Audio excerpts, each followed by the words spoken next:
Graça e paz, minha amiga, meu amigo, que acompanha diariamente essa nossa meditação sobre a Palavra de Deus no Santo Evangelho, acompanhando a Santa Liturgia. Nós estamos lendo o capítulo 7º do Evangelho segundo Mateus, é o capítulo conclusivo do Sermão da Montanha. Nós vamos concluir a escuta desse capítulo na próxima quinta-feira. A partir de sexta-feira nós começaremos a ouvir o capítulo 8º do Evangelho segundo Mateus. Ontem nós ficamos com aquela palavra que Jesus dirigiu a cada um de nós, daquele cuidado que a gente quer ter, da correção fraterna, do cuidado para tirar o cisco do olho do irmão, e a gente deve fazer isso depois de ter tirado a trave que está em nosso olho, porque assim a gente vai enxergar melhor. Ademais, a gente vai ter dado para esse irmão, para essa irmã, aquele bom exemplo, não é? De que é bom ser bom. Nós temos esse dever recíproco de ajudar o nosso irmão, de ajudar a nossa irmã a se tornar melhor. Mas mais do que com a palavra, a gente deve fazer isso com uma atitude, com um exemplo. Porque às vezes quando o outro erra, ele por si mesmo ele já se condena. Não é? Quem cai no erro, quem cai na falha, já começa a se autocondenar. E Jesus não veio para trazer condenação para cada um de nós. Quando ele dizia ontem, cuidado, não julguem ninguém, à medida que vocês usarem essa é que vai ser julgada para vocês, e a gente insistia que isso não significa não avaliar certas situações, não ver certas problemáticas. Por exemplo, na vida concreta de Jesus, uma vez, foi trazida para ele uma mulher que tinha sido flagrada em adultério. Flagrado em adultério. Flagrante é flagrante, né? Como diz o outro. Foi pego com a boca na botija. Conseguiram pegar a mulher, porque não pegaram o homem, para mim é sempre essa uma incógnita. Mas tudo bem. E levaram a mulher para diante de Jesus, e Jesus, ouvindo os acusadores que queriam apedrejá-la de acordo com a lei e as normas que ele tinha, Jesus disse para eles: quem não tiver pecado, atire a primeira pedra. A trave no olho e o cisco no olho do outro. De verdade, aquele não era um cisquinho qualquer, não. Mas a atitude de Jesus que é muito radical, né? Quando ele fala, por exemplo, da questão do adultério, ele diz: se o homem deseja no seu coração uma mulher já comprometida, ele comete adultério no seu coração, ele se divide interiormente, não tem o que se dizer. Porém, ali com aquela mulher, nesse fato concreto, Jesus pergunta para aqueles que queriam apedrejá-la, não é? Se alguém ali não tivesse pecado, que atirasse a primeira pedra. Começando dos mais velhos, todos foram embora. Depois fica Jesus e aquela mulher. Eu imagino que aquela mulher flagrada naquele momento, naquela hora, a coisa que ela desejava, eu tenho a impressão, que ela mais desejava era morrer. Porque talvez não fosse muito simples depois conviver com aquela vergonha. Não é fácil conviver com a vergonha de ter errado. Não é fácil levantar a cabeça depois que se cai. Todos foram embora, e quando Jesus ficou sozinho com ela, não resolveu fazer um sermão sobre o que ela tinha feito, que aquilo não se fazia. Jesus olha para a mulher e faz uma pergunta: onde estão os teus acusadores? Porque às vezes os grandes acusadores ficam dentro da gente. Dentro de nós se levanta a voz da acusação. Por isso a carta de São João diz assim: filhinhos, se a vossa consciência vos acusa, lembrai de uma coisa: Deus é maior do que a vossa consciência. E quem é Deus? O Deus de Jesus, o Pai de nosso Senhor Jesus Cristo, ele se apresenta como amor. Deus é amor. E ali agora, esse amor diante daquela mulher que não conseguiu viver a fidelidade no amor esponsal, esse amor agora se reveste numa grande misericórdia. Diante daquela miséria daquela mulher, Jesus só tem uma ação: ninguém te condenou, eu também não te condeno. Que palavra bonita essa de Jesus. Mas Jesus também não é aquele tipo que passa pano. Jesus assume as realidades mais profundas nossas, elas realmente precisam ser assumidas, porque, já diziam os padres da igreja, aquilo que não é assumido não pode ser redimido. O que é pecado, Jesus não pode dizer que não é pecado, Jesus não pode chamar de branco o que é escuro, não pode chamar de verde aquilo que é vermelho. São questões objetivas, não é?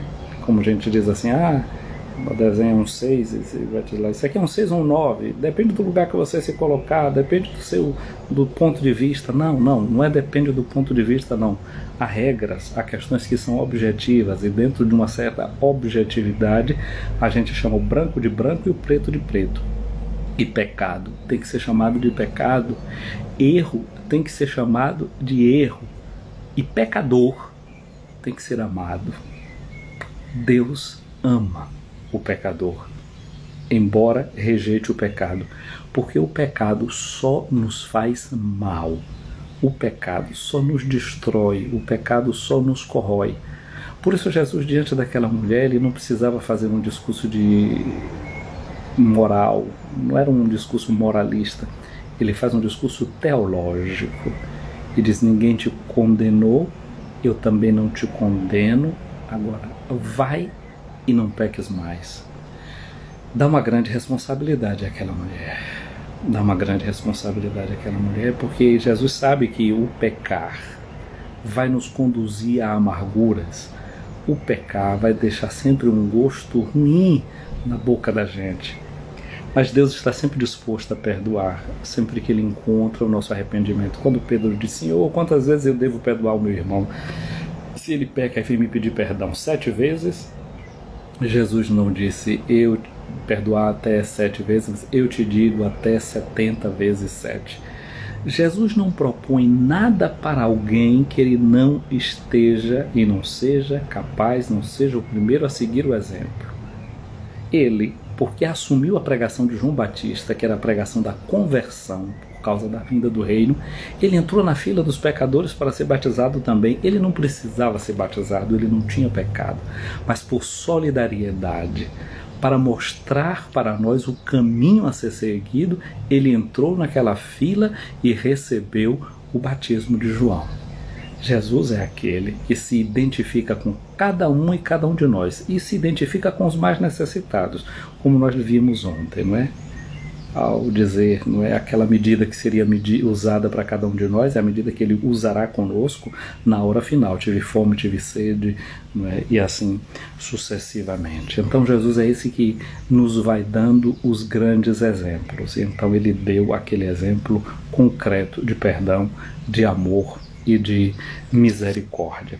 Foi assim que ele procedeu diante daquela mulher pecadora, foi assim que ele ajudou-a a perceber e mostrar para nós concretamente como é que se tira o cisco do olho do irmão, tirando em nós primeiro a trave.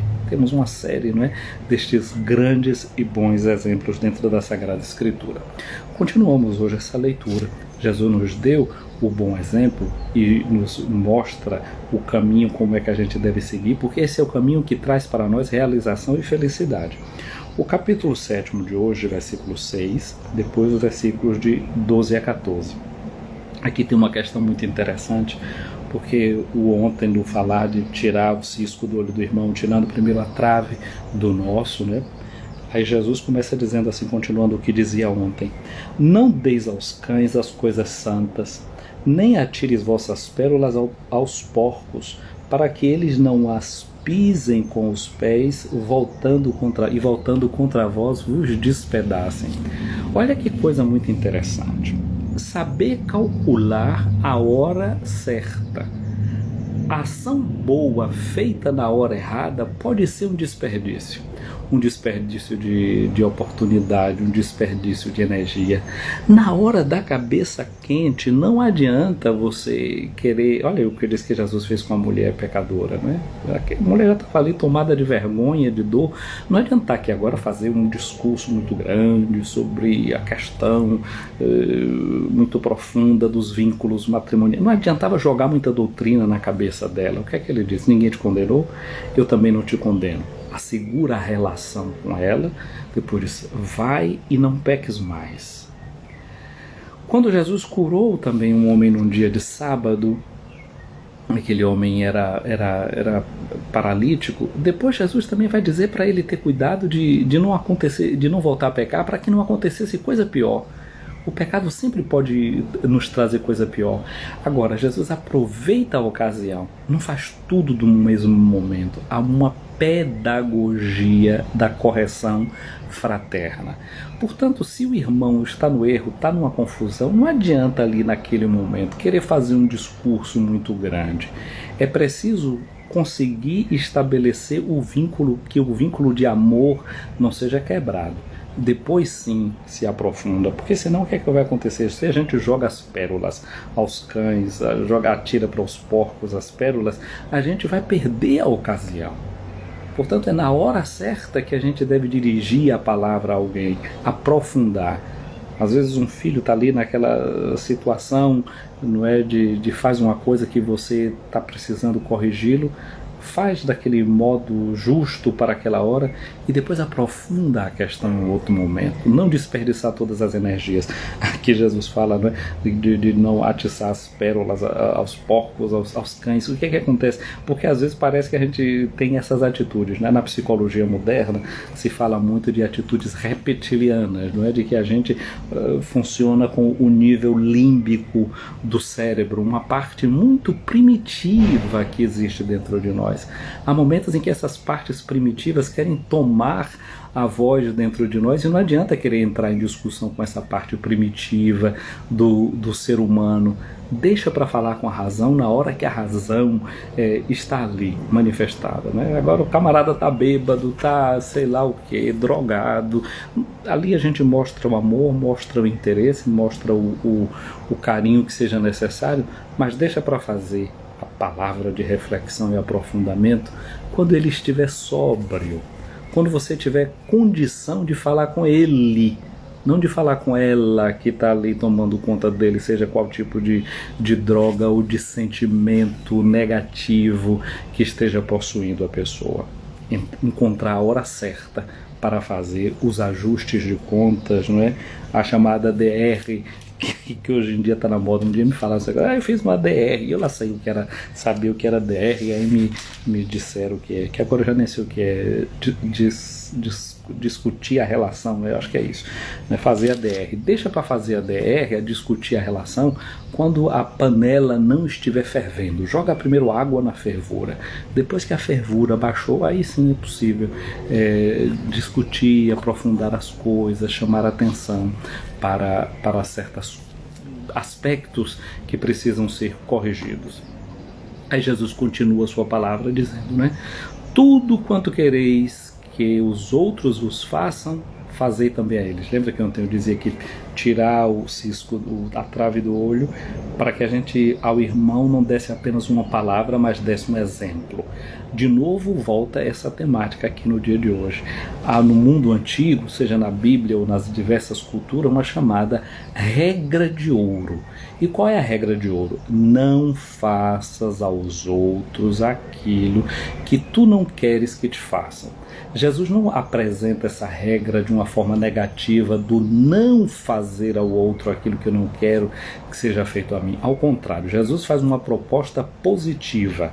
Não é impositiva, mas é uma proposta positiva e é uma proposta de ação, porque só a ação pode transformar a relação, só a ação pode ajudar o outro. A gente precisa de uma pedagogia que seja prática. Por isso então Jesus disse, olha, se você quer ajudar o outro, comece a ajudar, faça ao outro aquilo que você quer que seja feito a você. E é justamente sobre essa prática que no fim aparecerá no capítulo 25 de Mateus, dos versículos 40 em diante, é que nós seremos avaliados. Eu tive fome, me deste de comer, tive sede, me deste de beber, eu estava nu e me vestiste, estava na cadeia, foste me visitar, eu estava doente, cuidaste de mim, eu era estrangeiro e você me acolheu. A prática, fazer ao outro aquilo que a gente gostaria que fosse feito. Dá um exemplo.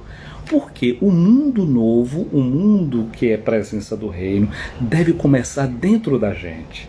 Aquilo que alguém já dizia, olha, seja aquele mundo diferente que você gostaria de ver. Então dá o exemplo daquilo que a gente gostaria de já ir vendo presente no mundo. Não é ficar esperando que alguém, que o outro faça. Não, eu preciso iniciar, eu preciso dar a primeira prova. E aqui diz Jesus, nisso consiste a lei e os profetas. Entrai pela porta estreita, porque larga é a porta, espaçoso é o caminho que leva à perdição, e muitos são os que entram por ela, pela porta larga. Nós já sabemos quem é a porta. Jesus diz isso no Evangelho de São João. Eu sou a porta. Mas ele diz isso no capítulo 10 e diz no versículo 14 a mesma coisa. Eu sou o caminho, a verdade e a vida. Então o caminho é Jesus, a porta é Jesus. Mas seguir Jesus não significa facilidade. Estamos lendo esse Sermão da Montanha que começa com a declaração da felicidade. Felizes os pobres em espírito. Agora, felicidade não rima no Evangelho com facilidade. Rima com compromisso, com dar um exemplo, com fazer o primeiro passo, com iniciar a partir de dentro de você, passando pela porta estreita, que depois vai ser visto até como aquele camelo que para passar numa porta estreita precisa fazer grandes peripécias, não é? Então saber deixar aquilo que é a riqueza desse mundo para colher a verdadeira riqueza, que é aquela riqueza do reino de Deus. Essa porta que Jesus propõe, a porta do seu Evangelho, a porta de Cristo, essa porta estreita que pede de nós renúncia, que pede de nós conversão. Portanto, que no dia de hoje a gente acolha esse desafio que Jesus faz para nós e realmente comece a partir de nós. Interessante, tem uma história que é muito... Eu gosto de história, a história tem cada coisa. Uma história chamada de uma flor chamada Maravilha.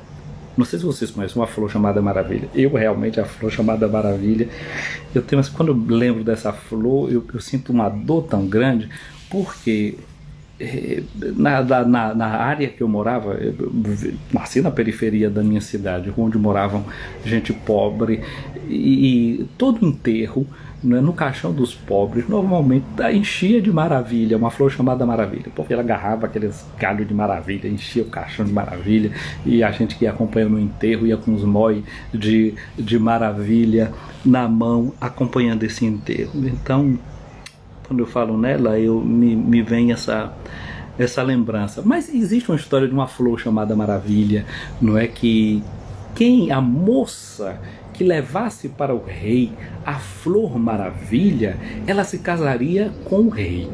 E aí tinha duas irmãs, uma feia de doer, de acordo com os nossos critérios, e a outra belíssima. As duas estão andando pelo caminho lá no bosque e encontram um anão no meio de um espinheiro lá preso. Aí a mais bonitinha começou a rir do pobrezinho do anão lá engastalhado A outra pobrezinha feiozinha foi lá, meteu a mão sem se preocupar se os espinhos estavam ferindo ou não, agarrou o anão de lá de cá e soltou o anão. E aí o anão pegou e disse para ela, mas a outra estava com o ouvido aberto, disse para ela, fez, olha, eu vou te ensinar o caminho da flor Maravilha. Quem for lá e conseguir pegar aquela flor e levar para o rei, vai se tornar a rainha do reino. E aí ela ouviu aquilo, ficou assim toda encantada, ela ensinou, olha, segue aqui esse caminho, passa por esse riacho, dobra ali em tal lado, faz assim, assim, assim. A mais bonita, quando ouviu aquilo, chegou e disse para ela, menina, tu não tá vendo que o rei não vai querer casar com uma pessoa feia que nem você? Vai para casa. E ela, coitadinha, já sempre com a autoestima lá embaixo, acreditou na conversa da irmã e voltou para casa. A irmã, que tinha ouvido toda a descrição, foi pelo caminho. E quando chegou no meio do caminhozinho, tinha uma enxada. E a enxada me disse, me leva com você. Ela disse, mas veja só, eu vou carregar esse peso no meu ombro. E foi-se embora. Caminha, caminha, caminha, mais adiante ela encontra um regador. E um regador diz para ela, me leva contigo? Ela diz, não tá vendo, tu todo esfranganhado desse jeito, sujo, vai andar ligeiro, fica aí. Vai mais adiante, acha um pedaço de corda. E quando vê aquele pedaço de corda, a cordinha, me leva contigo? mas eu vou, um pedaço de corda inútil como esse, segue o caminho dela, eu tenho mais o que fazer. Chega lá na fonte onde está a Flor Maravilha, no pino do meio-dia, um sol quente, ela toda suada, e olha para um lado, olha para o outro. Ela encontra um pé a planta murcha como tudo, a fonte quase secando.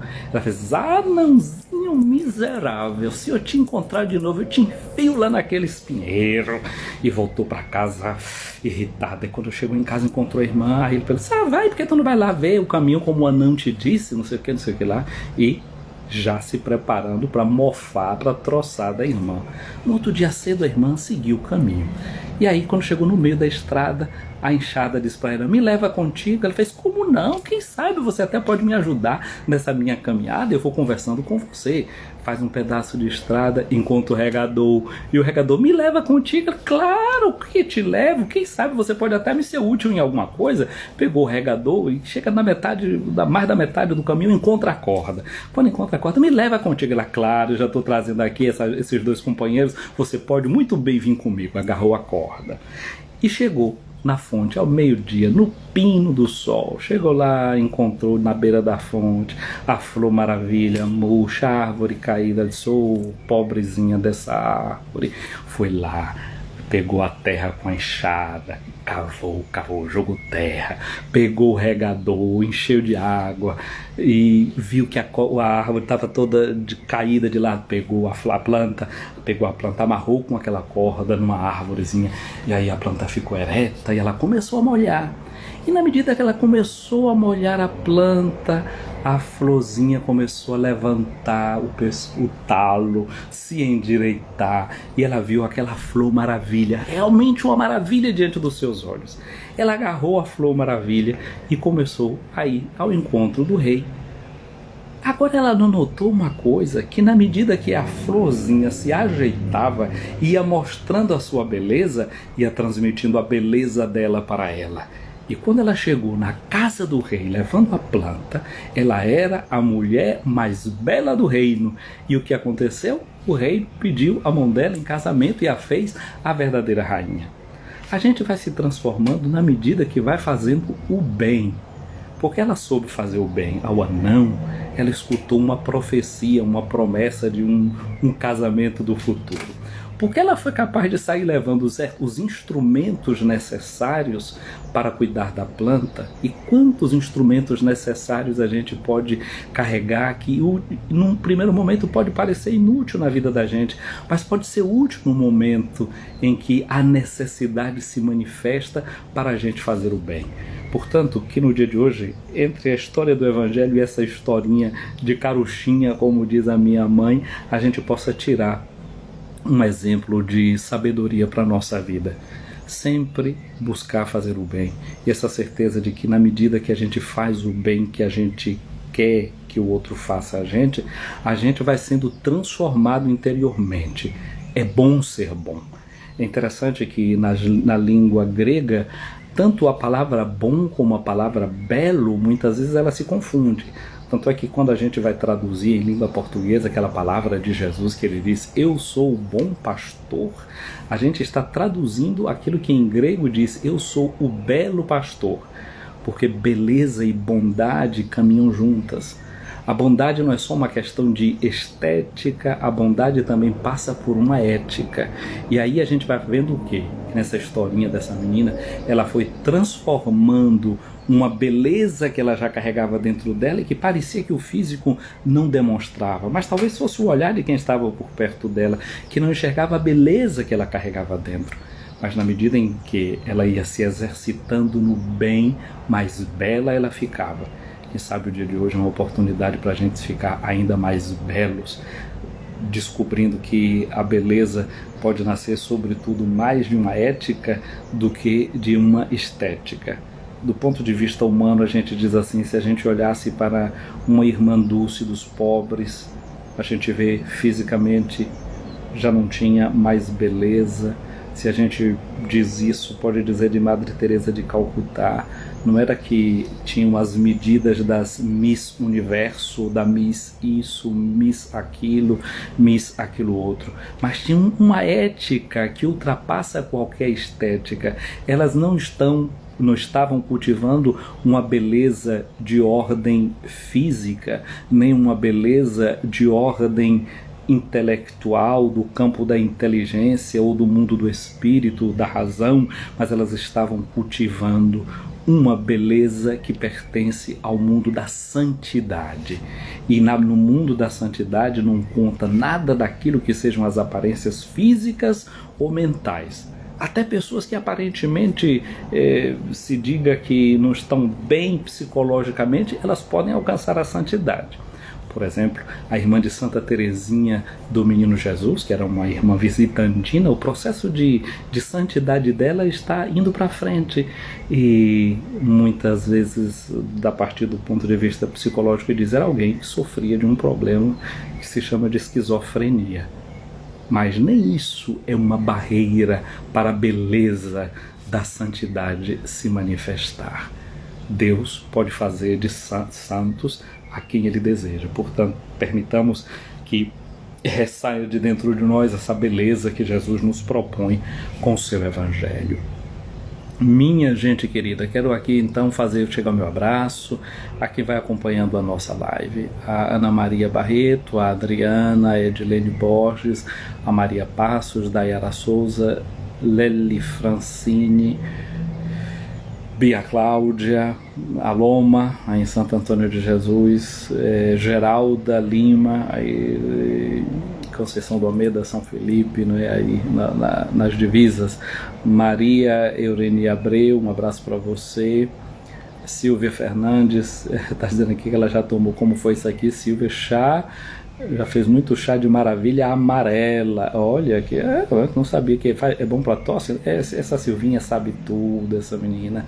Shirley Sena, um abraço para você, bom dia. Padre Eliseu, um abraço grande aí na nossa querida Diocese de Pesqueira, em Pernambuco. Caio Futo, um abraço aí a Caio. A irmã Nath aí em Santo Antônio de Jesus, Moringa Júnior. Moringa, tu tá rindo, né?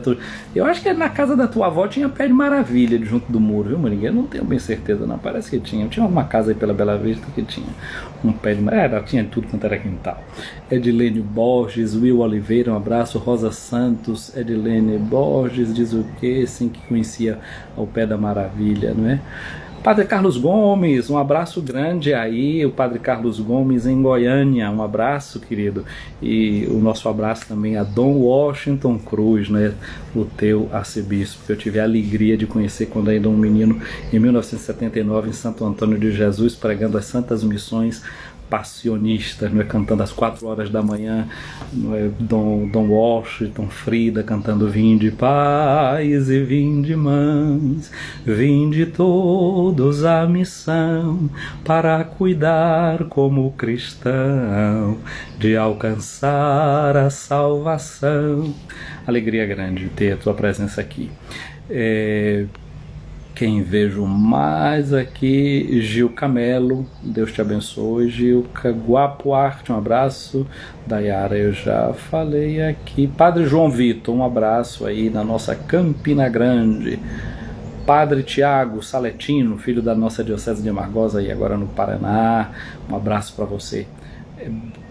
Befaelzinho, um abraço também para você. Vilan Cruz, Patrícia Lima, minha sobrinha Patrícia, um beijo, Deus te abençoe. Will Oliveira, Marcelo Mendes, irmã Nath, eu já falei aqui. Leo Passos, Joyce França, o Pedro Miguel aí em Santo Antônio de Jesus. Quem mais? Edilene aqui eu já falei. Danila Neiva, Iracema de Aquino Borges, quem mais aqui? Bia Cláudia, Padre Edson Nascimento aí em Santa Terezinha, um abraço para você, Diocese de Amargosa, para Rosa Santos, para Manuel C. Filho, Rose Santos, para Meirinha aí em Amargosa, Quem mais eu estou chegando aqui? Os pejoteiros da Diocese de Marcos. Eu estou com uma dívida com os pejoteiros, tenho que responder uma carta para falar de como foi o meu encontro com a pastoral de juventude. Eu comecei a escrever umas coisas para falar para o pessoal da catequese, mandei, eu vou catar daquilo, eu vou botar nessa carta. Eu sei que eu estou em essa dívida, não estou esquecido não, viu? Lani Nascimento. Alessandra, um beijo, querida. A Alessandra aqui, colega dos tempos de escola lá no Pedro Calmon. Vani Brito, Mima Costa. E eu acho que eu cheguei aqui a falar de todas e de todos presentes aqui nessa nossa live. Edna Gardênia chegando aqui agora. Não é? Um abraço para você. Deus nos abençoe, Deus nos guarde a todos e a cada um na sua misericórdia, na sua graça, no seu amor. O Senhor esteja acima de ti para te proteger, o Senhor esteja diante de ti para te guiar, o Senhor esteja atrás de ti para te defender, o Senhor esteja ao teu lado para te acompanhar, o Senhor esteja dentro de ti para te abençoar.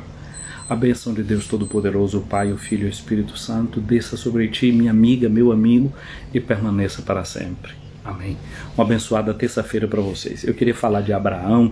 Vou falar que isso é muito curto na leitura de hoje. Mostra Abraão e Ló. É um tio e um sobrinho. Não é? Abraão cresceu, ficou rico, muita terra, e Ló era o sobrinho dele. E aí você sabe, riqueza quando cresce muitas vezes dá confusão, né? Então o tio começou ali, os sobrinhos, os empregados do sobrinho querendo brigar ali com o tio por causa das riquezas. E Abraão disse: olha, não interessa criar briga entre a gente não, porque nós somos irmãos. Nós somos irmãos. Ele disse: escolhe aí o que você quiser, você fica com aquilo que você achar que é bom para você, e eu fico com o que sobrar. E assim fez. E depois houve uns problemas lá na região, né? Justamente naquela parte de terra melhor que Ló tinha escolhido para ele, a parte onde estava o povo de Sodoma e Gomorra, que era uma geração que a gente sabe como era corrupta. E aí o que é que eu queria dizer hoje? Não é que Abraão começa a colocar em prática aquilo que Jesus diz no Evangelho de hoje. Foi o que Abraão fez. Não escolheu a melhor parte para ele, fez para o outro aquilo que ele queria que fizesse para nós. Nós chamamos de Abraão do primeiro patriarca. Esse ano é o ano de São José, e na ladainha de São José nós chamamos São José de Lumen Patriarcharum, luz dos patriarcas. E dizemos que, pela genealogia de Jesus, vemos todos os patriarcas, os pais na fé, que vão aparecendo ali, quem gerou quem, e o último que aparece vai ser São José. Por isso a gente diz que São José é o último dos patriarcas.